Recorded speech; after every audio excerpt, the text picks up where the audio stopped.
Well, I just wrote the word intro for this video, so that's where I'm at.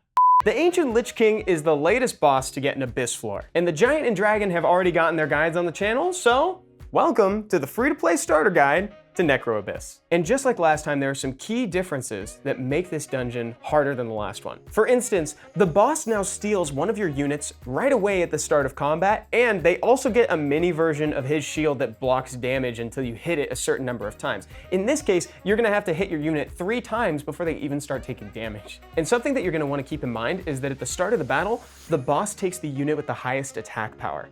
After that, he'll start taking the unit that's done the most damage to him. Let's kick this off by talking about damage dealers. First, it's one of my favorites of the good boys, Rauk the Fire Inugami. Not only does Rauk have a chance to multi-hit on his first skill and apply a defense break, he also has a team up on his skill 2 that's gonna pull 2 members of your team. And that's significant because the 2 people that he brings are probably gonna have multi-hits on their first skill. Taking extra turns is kinda like multi-hitting, so you'll wanna rune him on Violent, Speed, Crit Damage, Attack.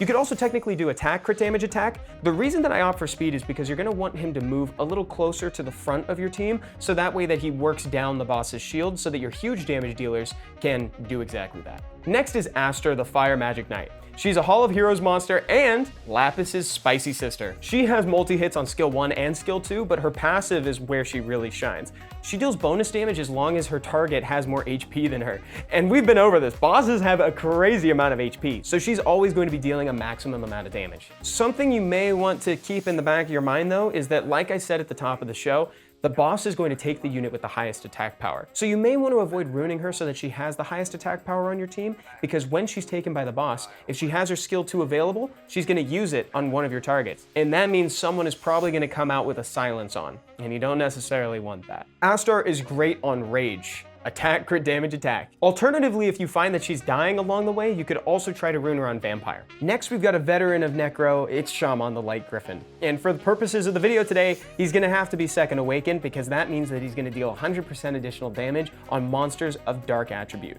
and the boss's Dark Attribute. The great part about Shaman is not only does he have a huge max HP scaling hit on his skill 2, he also has a heal on skill 1.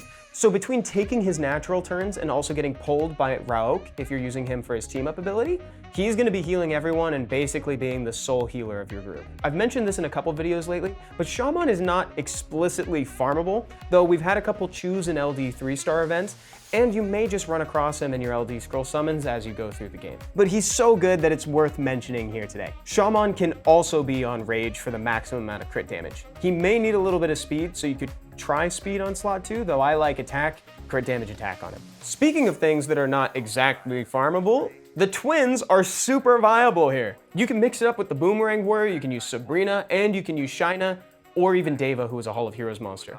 The reason why I like Deva here is because she deals max HP scaling damage based on her passive. I like to keep the twins runed on Violent, or at the very least the Boomerang Warrior on Violent, just so that way they'll be getting extra turns via her. Though whatever way gets you the most damage and makes it to the boss is the way to rune him. So if that means attack, crit damage, attack, or attack, crit damage, HP, whatever way gets you there. The next segment is what I'm calling utility. This is where some of the healer options are going to sit, but also things that are just generally good for your team that aren't necessarily straight damage.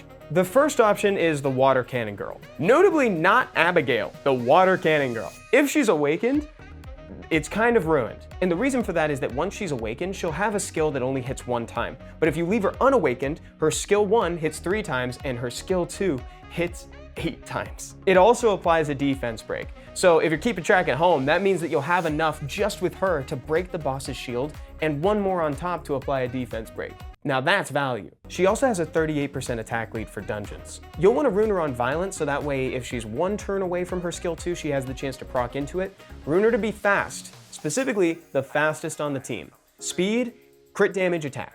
Or speed, crit damage, HP. It's really just important that she's there at the forefront of the team. Also, it bears mentioning that technically the Fire one has the same skills, but she doesn't have that 38% attack lead for dungeons. So that's why we're going for the Water one over the Fire one. You can get the Water Cannon Girl via pieces at the Guild Magic shop. Next, if you don't have the Water Cannon Girl, you can always take a dip into the Ancient Coin shop and pick up some pieces for Ergar, the Dark Vampire Lord. He has the exact same leader skill as Abigail, though he also has a few unique abilities. Notably, his third skill applies a buff that only he can give.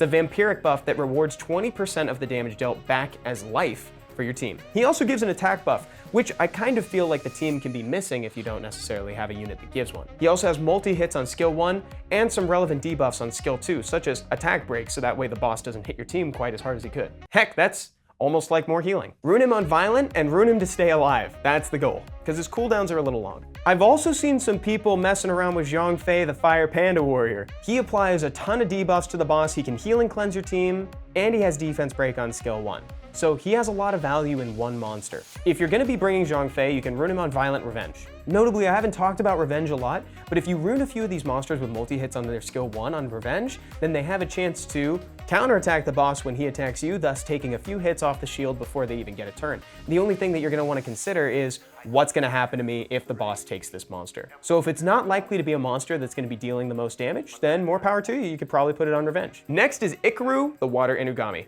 Now, if you already had a Trickaroo team built, then odds are you got this guy in triplicate. Once he's got enough defense, and that's an additional 2381 after your guard tower is maxed, then he'll be bringing up to 3 units from your team. That is a ton of hits off the boss's shield. So if there's anything left, Ikaru can basically take care of it on his turn.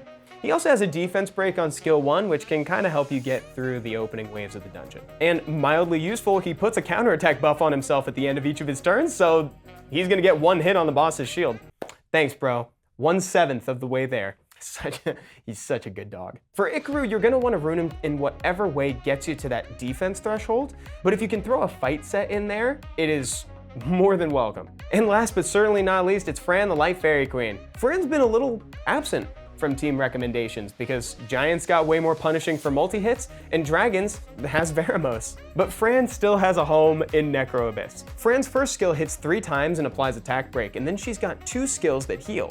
Notably, her 3rd skill also gives immunity, which will help you in the waves leading up to the boss so that you don't get stun locked or dotted up. You can rune Fran on Violent too, and again, rune her to survive. So speed, HP with attack and the substats is perfect. Now that we've got the units, let's assemble them into some teams. First off, we've got Water Cannon Girl, Rauk, Ikaru, Aster, and Shaman. Alternatively, you can also swap out the Water Cannon Girl for Ergar, the Dark Vampire Lord, just to make sure that you're getting that 38% attack lead. Now, the version that has the Water Cannon Girl is really consistent when it comes to breaking the boss's shield, and especially when she's runed on Violent and Fast, again, proccing into that skill too, so that you get some defense break and a little bit of damage in, just feels so good. Then you have Rauk and Ikaru to move next, so that way they use their team up abilities to ensure that when it comes time for Aster and Shaman to move, they're there to do huge damage. In the version that features Ergar instead of the Water Cannon Girl, you're gonna have an attack buff now and also a vampire buff. This team comp has a little more staying power thanks to that vampiric buff from Ergar, and it also helps Aster stay alive even on non-vampire rune sets. And the attack buff can go a really long way too, as long as you line up that shield to break right before your damage dealers.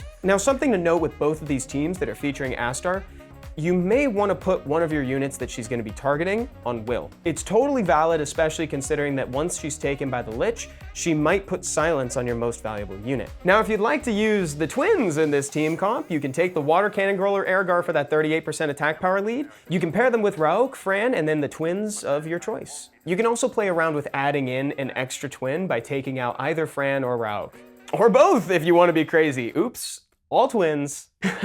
So there you go, there are a few comps to get you started in the Necro Abyss dungeon. What teams are you using to clear it right now? If I didn't mention a monster that you're loving, please put it in a comment down below. I'd love to see your recommendations. Thank you all so much for watching, and I'll see you next time. Bye-bye.